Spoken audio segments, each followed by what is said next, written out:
안녕하세요. 일생에 단 한 번을 위한 방송 역사책 읽는 집입니다. 오늘은 제 237회 시간이고요. 오늘 읽을 책은 박영서가 쓴 시시콜콜 조선 부동산실록입니다. 저희가 원래 팟캐스트에서만 녹음을 하다가 그 유튜브에도 좀 방송을 올릴 필요가 있을 것 같아서 네. 준비를 해봤는데 영상을 찍으려니까 네. 얼굴 나오는 것도 좀 부담스럽고 네. 그래가지고 뭐 마스크 사고 조립하고 했는데 지금 점점 저는 가면이 내려와서 앞이 잘 안 보이는 네. 그런 상황인데 뭐 평소와 다름없이 네. 녹음을 한번 해보겠습니다. 방송 보시는 분들은 뭐 쟤네들 뭘까 하는 생각을 하실 수도 있겠으나 그 팟빵에 가셔서 역사책 읽는 집 검색을 혹시 해보시면 저희가 200여 회 올려놓은 방송이 있습니다. 그래서 거기에 연장선상이라고 생각해 주시면 좋을 것 같고 네. 그냥 뭐 음성만 들으시는 게 네. 좋다. 약간의 백색 소음 같은 거죠? 네, 뭐 특별히 그 유튜브에 관련된 이야기를 하기보다는 책 소개를 자연스럽게 바로 평소 하듯이 하면 네. 어떨까 싶은데 그간 해온 게 있으니까요. 네, 오늘 몇 회라고요? 오늘은 제 237회입니다. 237회고 저희가 유튜브 녹화의 첫 책으로 삼은 책은 시시콜콜 조선 부동산실록이라는 책입니다. 2025년 현재 사람들이 가장 관심이 있는 주제 중 하나. 그러게요. 이 책 자체는 2023년 10월에 나왔는데 네. 길력 출판사에서 나왔고 네. 박영서라는 분이 지었고요. 네. 요새 워낙에 뭐 부동산 시장이 난리다 보니까 이런 책도 제 그 SNS 광고에 알고리즘으로 뜨는 것 같습니다. 네. 어느 순간부터 그 제 유튜브 알고리즘 뭐 다른 뭐 인스타그램 켜면 나오는 광고들이나 이런 것들이라는 게 네. 왜 그런지 모르겠는데 다 뭐 부동산 투자. 뭐 투자, 주식 이런 걸로 이제 채워지기 시작했습니다. 제가 주변 사람들이랑 하는 얘기를 들어서 그런 건지, 네. 뭐 저의 불안한 마음을 드러내서 그런 건지 모르겠는데, 네. 그러다 보니까 이 책도 그 광고를 보고 제가 알게 됐는데요. 조선시대에 이 부동산 관련된 사람들의 고민, 네. 뭐 정책의 시도와 실패 이런 것들을 다룬 책이다 보니까 이거 한번 읽기는 읽어야 되겠다. 최대한 빠른 시일 내에 하는 생각이 좀 들어서 이제 후다닥닥 사서 네. 이제 읽었고 이 조선시대라고 하면 역시 십선비들의 시대였을 것 같고 그런 시대에는 뭐 투자니 부동산이니 뭐 이런 거 별 중요하지 않았던 것 같은데 생각보다 중요했다. 그러니까 이게 그 저희 그 제가 좋아하는 책 중에 뭐 네. 제가 종종 말씀드리는 책입니다만은 버트런드 러셀이 쓴 행복의 정복이라는 책이 있잖아요. 네. 그 책 아마 1930년인가 나왔던 걸로 제가 기억이 되는데 100년 전에요. 그 책 보면서 늘 하는 생각이 바로 지난달에 쓴 것 같은 뭐 현대인의 뭐 고독, 뭐 불행 이런 걸 다룬 챕터들을 읽고 있으면 내 얘기인 것 같고 내 주변 사람들 이야기인 것 같다는 생각을 하게 되는데 이 책도 사실 좀 비슷한 느낌이 들고요. 네. 여기 책 표지에 우리의 오늘과 참 많이 닮은 조선의 부동산사 이야기라고 띠지에 이제 쓰여져 있고 그 위에 보면 뭐 조선의 갭 투자, 조선에도 전세 사기가 있었다니, 연암 박지원도 피할 수 없었던 새빵살이 뭐 이런 좀 자극적인 문구들이 이제 쓰여 있는데. 보통은 그 역사책이라는 게 이렇게 자극적인 문구를 앞세우고 나서 네. 책 내용은 그냥 뭐 사료 분석하고 그렇게 끝나는 경우도 많거든요. 네. 근데 이 박영서라는 분은 이제 읽다 보니 역사학자는 아니시고 네. 뭐 정확히 뭐 하시는 분인지는 모르겠는데 절에 살고 계시고 충주 서광사라는 절에 계시는 걸로. 네, 뭐 온라인 언론에 뭐 글 기고하시고 뭐 네. 그렇게 지내시는 분 같아요. 그러다 보니까 그래서 네. 그런지 이분이 다른 그 학자들이 쓴 논문을 충실히 인용한 것은 사실이나 네. 그것을 엮어내는 솜씨가 아주 보수적이지는 않은 것 같아요. 그런 부분에 대해서 뭐 제 주변의 전공자라고 해봐야 당숙밖에 없으니까 네. 좀 여쭤보고 싶은 부분도 있고 네. 제가 이 책 읽으면서 그분 생각이 나더라고요. 저희 방송에 나오셨던 분 중에 조선왕조실록 같이 저희랑 녹음했던 네. 계시죠. 분 계시잖아요. 네. 시원시원한 그 발성과 아, 그렇습니다. 또 그 비판. 요즘 육아에 전념하고 계십니다. 아, 아이가 또 네, 태어났군요. 네. 방송에 못 나오시겠네요. 근데 그분을 모시고 이분이 이야기하고 있는 이런 조선의 뭐 경제 상황이라던가 뭐 화폐 경제를 묘사하는 이분의 서술이라던가 이런 것들이 정말 이랬는지를 한번 또 강의를 들어보고 싶은 그런 마음도 들었었는데 네. 어쨌든 간에 굉장히 흥미롭게 읽을 수 있는 책이라는 점은 분명한 것 같고요. 네. 어떻게 뭐 저자 소개하시겠습니까? 예, 뭐 얘기 나온 김에 저자에 대한 소개를 좀 드리자면 방금 소개해 주신 대로 특히 이제 충주에 있는 서광사라는 절에 머무르시면서 온라인 신문에 한국사와 문화재, 불교에 관한 글을 쓰고 계신다고 하는데요. 조선시대 역사를 주로 책으로 쓰고 계세요. 이제 본인 표현에 따르면 이제 시시콜콜한 조선 왕조사 시리즈라고 하시는데요. 실제로 이와 비슷한 제목으로 책을 아주 많이 내셨더라고요. 시시콜콜한 조선의 편지들, 시시콜콜한 조선의 일기들, 시시콜콜 조선 복지실록 등의 책을 썼고요. 이 책, 지금 시시콜콜 조선 부동산 실록도 그 시리즈 중에 하나인 것 같아요. 이 책날개에 보면 본인의 인스타 계정을 올려 놓으셨습니다. 그렇네요. 네, 가봤죠. 가봤더니 최근에는 인스타를 잘 안 하시는 것 같더라고요. 한 1년쯤 전에 기타를 열심히 치시는 모습이 나와 있고요. 지난 8월 달에 다른 책에 대한 독후감이 하나 올라와 있던데 그 이후로는 글이 별로 없어서. 그 책은 뭐였을까요? 그 책이 뭐였더라? 그 조선시대 역사에 관한 또 책이었는데요. 최근에 근황은 좀 알기가 어렵기는 합니다.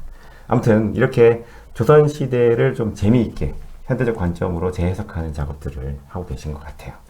그러게요. 한번 어떤 분인지 너무 궁금한 네. 책날개 소개가 네.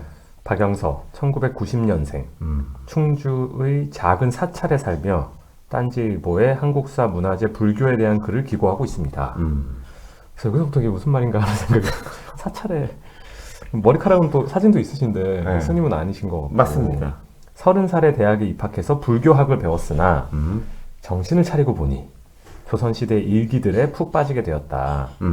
머릿속에 쓰고 싶은 글은 참 많은데 몸은 거룩한 게으름뱅이의 모험을 즐기고 있는 중이다. 이게 이제 뭐 우리 모두가 바라는 거죠. 거룩한 게으름뱅이의 모험.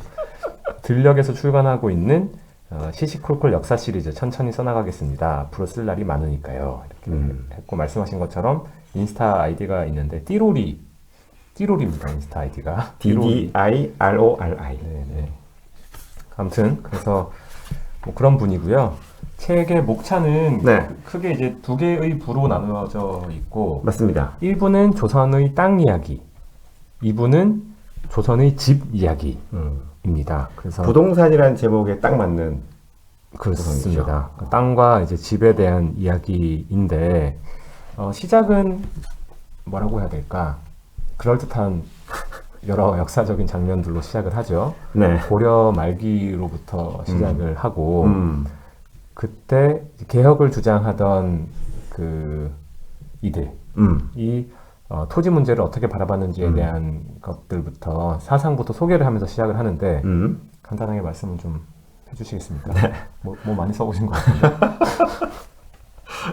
저희가 그 고려 말, 조선 초, 여말 선초라고 하는 이 시기를 다루는 사극 같은 거 보면 늘 나오는 얘기들이 있습니다. 뭐 역사 수업 시간에도 꼭 나오는 얘기가 있는데 고려 말기가 되면 귀족들이 토지를 너무 많이 가지게 되고 백성들의 삶이 도탄에 빠지지 않습니까?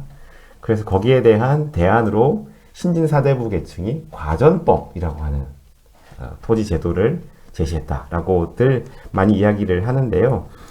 이 과전법이란 것을 이야기하기 전에 고려시대의 토지 문제를 간단하게 정리하면 이렇게 얘기할 수 있어요. 일단 첫 번째는 토지의 사적 소유의 범위가 너무 넓어지는 거죠. 그러니까 귀족들이 너무 많은 땅을 소유하게 되니까 그로부터 나와야 되는 국가의 조세 수입이 줄어들게 되고 결과적으로는 국가 재정이 약화되는 문제가 있겠죠. 두 번째로는 토지의 소유 관계가 불명확해져서 이걸 확인하기 위한 소송이 너무 빈발하게 되고 또 이로부터 발생하는 행정 비용의 문제가 있겠죠. 그리고 세 번째는 앞에 얘기했던 것과 관련 지어서요. 토지 소유 문제가 명확하지 않은 것을 넘어서서 하나의 땅에 여러 명의 소유주가 등장하는 지경까지 이르게 되는 거죠. 이렇게 되면 실제로 농사를 짓고 있는 사람들이 이중, 삼중으로 조세와 뭐 소장료 같은 걸 뜯기는 문제가 생기는 거죠. 그러니까 이런 등등의 문제가 생긴다는 것은 궁극적으로는 국가 단위에서는 세금을 낼 수 있는 자작농의 숫자가 줄어든다는 의미가 되거든요. 이렇게 되면 이제 국가의 국력이 약해지는 문제가 생기겠죠. 그래서 이 문제를 해결을 하기 위해서 조선을 건국하고자 했던 신진 사대부들은 과전법이라고 하는 제도를 이야기를 했는데 사실 뭐 과전법이라고 하니까 그러면 그 이전의 토지 소유 관행하고 과전법 이후의 토지 소유가 뭐 근본적으로 달라졌는가 하는 궁금증이 들게 될 텐데 좀 이해하기 쉽게 말씀을 드리자면 토지 소유 관계를 한번 리셋을 했다고 보시는 게 맞는 것 같아요. 그러니까 뭔가 아주 새로운 방식의 토지 소유 방법이 등장한 것은 아니고 그 이전에 복잡하게 되어 있었던 토지 소유 관계를 한번 포맷을 했다고 보시는 게 좀 이해하시기가 편할 것 같아요. 그러니까 아까 얘기한 것처럼 땅을 둘러싸고 토지의 소유 관계가 너무너무 복잡하게 중첩되어 있으니까 이걸 한번 싹 포맷을 하는 거죠. 원래 전근대 시대의 토지라는 것은 개인이 소유하는 것은 철학적으로는 불가능합니다. 모든 땅은 왕의 소유니까요. 우리가 이런 걸 이제 왕토 사상이라고 부르는데요. 왕토 사상에 기초해서 한번 싹 정리를 하는 거죠. 모든 땅의 소유자는 국가, 곧 왕이 되겠죠. 그리고 이 땅에서 농사를 짓는 사람이 누구냐 하는 것만 딱 남기는 겁니다. 그리고 중간에 있는 복잡한 소유 관계를 한번 싹 리셋을 한번 하는 거죠. 이렇게 되면 토지 소유 관계가 한번 말끔하게 정리가 되겠죠. 이게 이제 과전법이라고 보시면 되는데요. 이 과전법의 핵심은 현직에 있는 관료들에게만 일종의 봉급의 개념으로 이 땅을 나눠주는 건데요. 다만 이 글에서도 이야기하고 있는 것처럼 약간의 예외는 있습니다. 약간의 예외. 예를 들면 현직 관리의 자녀에 대해서 그러니까 먼저 사망한 현직 관리에 대해서 그 가족들이 생계를 유지할 수 있는 정도의 땅은 세습이 가능하도록 했거든요. 이걸 각각 수신전, 휼량전이라고 부르는데요. 수신전은 이제 아내에 대해서 주는 거고요. 휼량전은 자녀에 대해서 지급하는 토지인데 이게 세습이 가능하게 됐어요. 이런 예외를 두는 정도가 과전법이라고 얘기할 수 있겠죠. 이 과전법 뭐 굉장히 뭐 거대한 기획이고 큰 꿈을 안고 시작된 개혁 법안이라는 생각도 들고 한데 어쨌든 이 과전법이 통과되고 시행되고 하는 시점과 맞물려서 고려는 망하죠. 그쵸. 망하고 1년 후인 1392년에 우리가 알고 있다시피 조선 왕조가 개국을 하게 되는데 그러니까 뭐 그 개혁을 부르짖었던 세력들이 그대로 바통을 이어받아서 이제 새로운 왕조를 열었다 이렇게 이야기해도 좋을 것이기 때문에 네. 그 정신과 철학은 이제 이어졌어야 마땅하고 실제로 그렇게 하려고 했는데 이제 뭐 저희가 지금 얘기한 게 한 40페이지 정도까지 다 끝나고요. 41페이지에 새로운 나라 조선이 탄생합니다라고 시작하는 챕터가 있는데 그 장의 제목이 바로 네. 유토피아의 꿈 삐걱대기 시작하다. 벌써 벌써 그래서 우리가 제일 좀 무서워하는 단어죠. 뭡니까? 두 가지가 나옵니다. 뭐? 특권하고 계급. 그래서 특권 계급 토지 사유화를 시작하다. 그래서 뭐 너무 조금 그래도 한 몇십 년 동안 좀 운영이 좀 되다가 좀 이게 흐트러지면 좋지 않았을까 생각이 드는데 바로 오래 안 가죠. 오래 못 가죠. 못 가고 이 흔들리는 그 제도의 어떤 출발점에는 공신이라는 또 단어가 등장합니다. 일종 깐부라고 볼 수 있죠. 왕과 깐부를 맺은 자들. 그러니까 이제 새로운 그 왕조가 탄생을 했으니까 당연히 공을 세운 사람들이 많이 있었을 거잖아요. 그래서 그 사람들한테 뭐 땅도 좀 나눠주고 하다 보니까 기존에 말씀드렸던 그런 철학적인 면에서 모든 땅은 왕의 소유고 그것을 경작하는 사람들한테 이제 그 땅을 분배를 해서 뭐 세금도 잘 걷고 그 세금 걷어서 또 백성들을 위해서 쓰고 뭐 이런 기본적인 철학들의 예외가 점점점 늘어나기 시작했다는 거죠. 그쵸.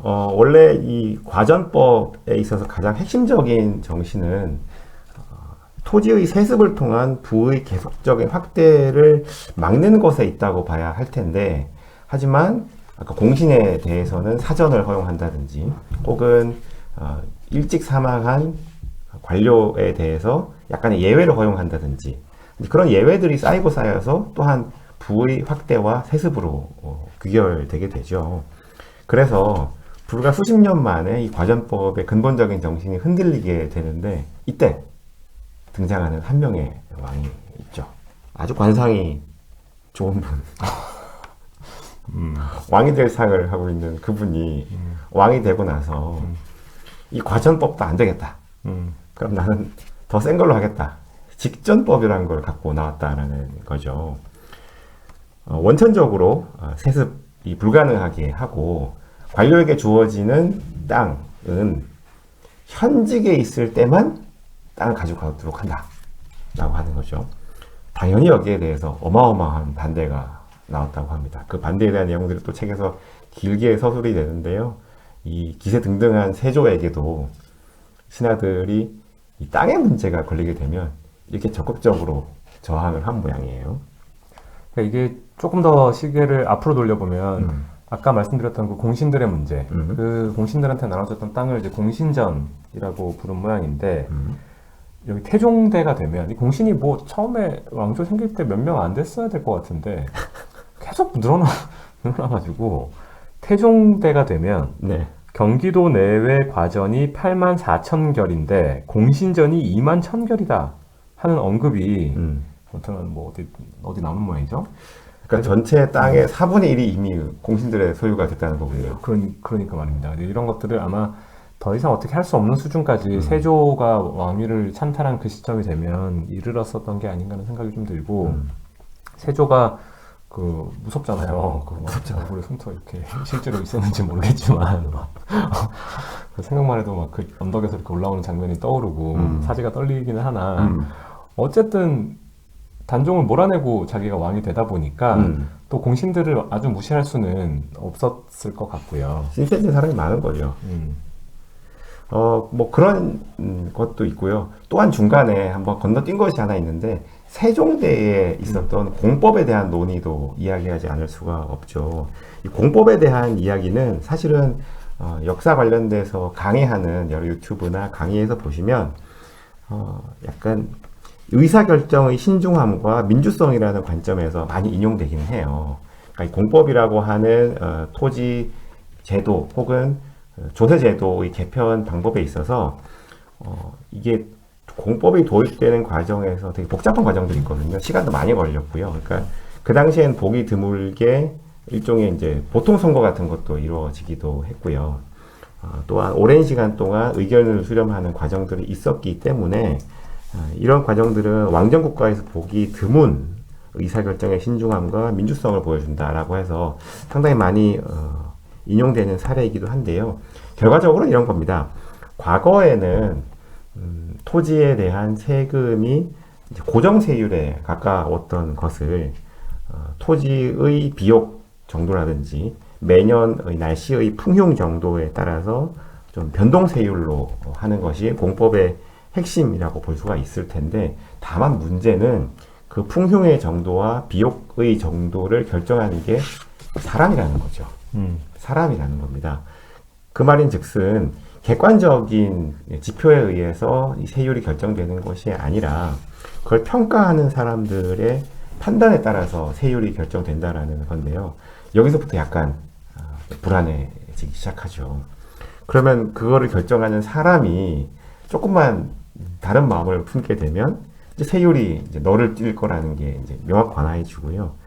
만약 그 사람이 자기가 소유한 땅에 대해서 세율을 낮게 매기고 자기보다 권력이 약한 사람에게 세율을 높게 매긴다면 그 문제를 어떻게 해결할 것인가 하는 문제가 생기게 되고, 그렇게 발생한 불평등의 문제가 토지 소유를 이제 변동시킬 정도의 크게 누적이 되게 되면 이게 또 시간의 흐름에 따라서 토지 소유의 불평등으로 이어질 수 있는 것이죠. 이런 것들이 이미 조선이라고 하는 나라가 초기부터 시스템이 정확하게 작동하지 못하게 하는 그런 힘이 되게 되는 거죠. 중간에 보면 2장 끝나기 전에 이미 네.